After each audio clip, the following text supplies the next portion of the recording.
Welcome to the Advanced Console Command tutorial for Vane. This video is an add-on to my original console command and admin menu tutorial that covered both console commands within the tilde key menu and the admin menu commands within the backslash menu. This video will mainly focus on questions that were asked in the comment section of the original video, as well as an in-depth look at some of the console commands within the tilde menu. One of the requested commands was how to increase the utility cabinet's radius of covering. Here we have the default value that ends about right here. To increase, press tilde and type cabinet. At the top, you should have cabinet radius multiplier. Use this command and multiply the original value from anything from 1 to 10. We'll do 5 first. And as you can see, the coverage extends far beyond the original default value. Keep in mind that when doing this, it's multiplying its original default value. So if I were to try to say add another 5, it won't increase the radius at all. But if I were to increase it to 7, it would multiply the original value by 7 instead. To reset the radius, just do the same command at 0, which will remove it, and then the same command multiplied by 1, which will then set it to its original default value.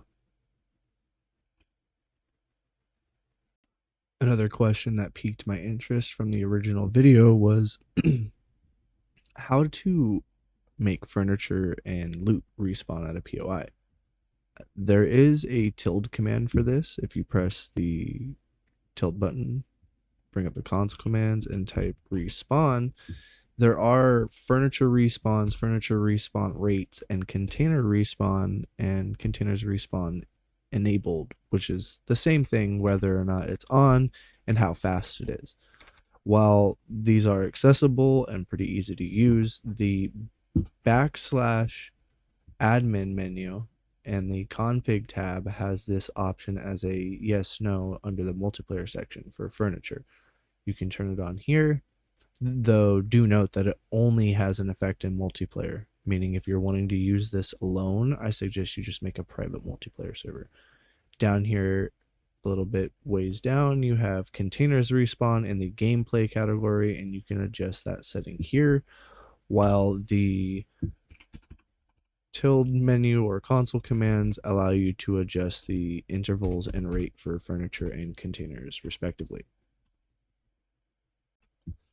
Something else that was asked a couple times and I wanted to address was how to teleport yourself to another player or to teleport a player to you.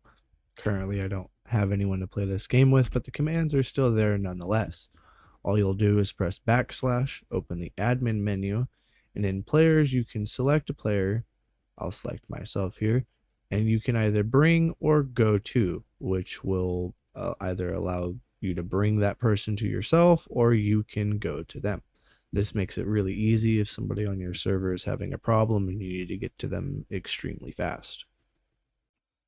Someone had commented on the previous video that they couldn't find a specific tier of items. So in order to do that, you press the tilde key and all you have to do is type in tier followed by whatever tier you're looking for. You have tier 1, tier 2, tier 3, tier 4, as well as a special category for pills, pistols, and ammo.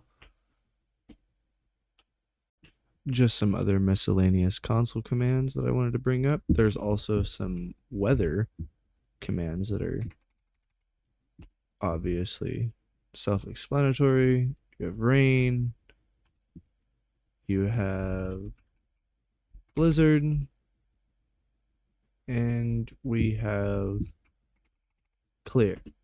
I just thought it was cool. I know these are pretty basic, but I forgot to include them in the previous video, so I thought I'd just throw them in there for fun.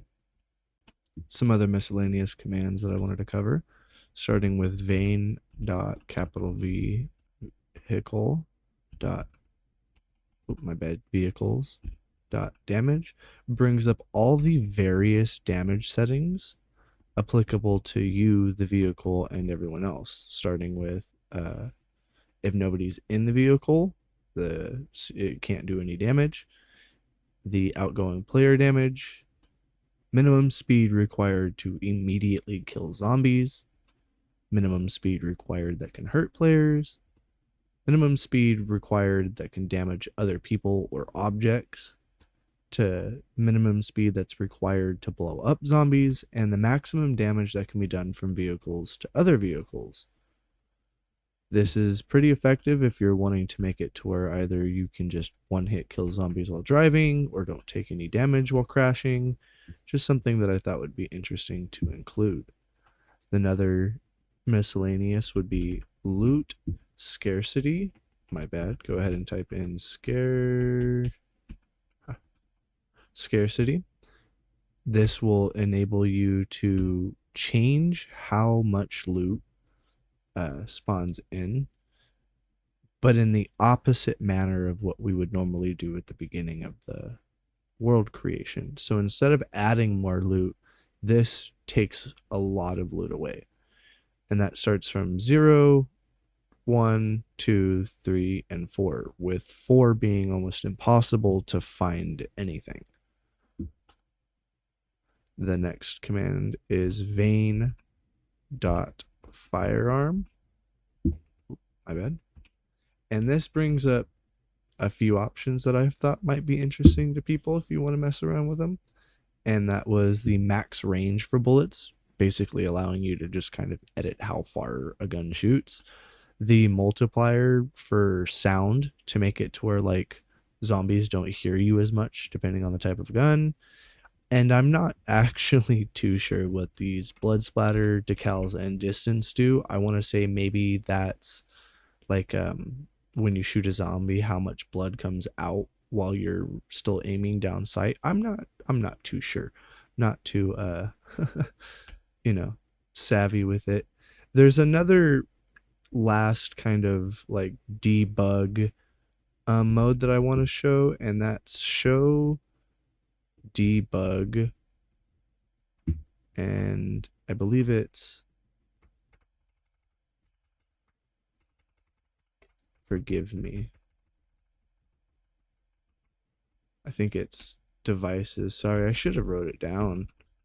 Devices. Here we go. And what this does, it's really useful for server owners, is if you're just curious to see who's on or what devices that are playing. I think this is only currently on PC right now, but this allows you to cycle through how many people are there with page up and page down, as well as showing you the current location of where people are and what type of peripherals they might be using.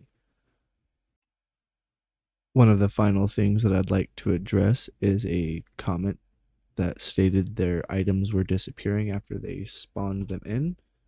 So, for instance, if I go ahead and give myself a full list of, let's say, fishing bait, their problem that they're having is those items, wherever they might be, disappear from their inventory after only a few minutes. That is caused by not having the appropriate admin permissions on the server that you're playing. If the server is yours and you're still having that issue, you're going to need to start a new world and start over from scratch in order for that to not happen. I don't know any other way to get rid of that. And the final thing that I'd like to address is the Black Hawk helicopter. I saw a few people commenting on the original video that they were upset that the helicopter couldn't fly. Well, I'm here to tell you that it in fact can. All you have to do to take off is hold the spacebar and use the WASD keys to move yourself left, right, forward, backward, and the mouse to rotate. The only downside to the helicopter as of right now, and even at the original time of the first video, is that it falls to the ground when you try to land. So the best option is to, as it's landing, quickly look at the door and exit to get yourself a nice clean landing. It'll take practice, and hopefully they add a fully physical Blackhawk so that it does not phase through the ground. I hope you guys enjoyed the tutorial, and I'll see you in the admin menu advanced tutorial once I learn more about the admin menu.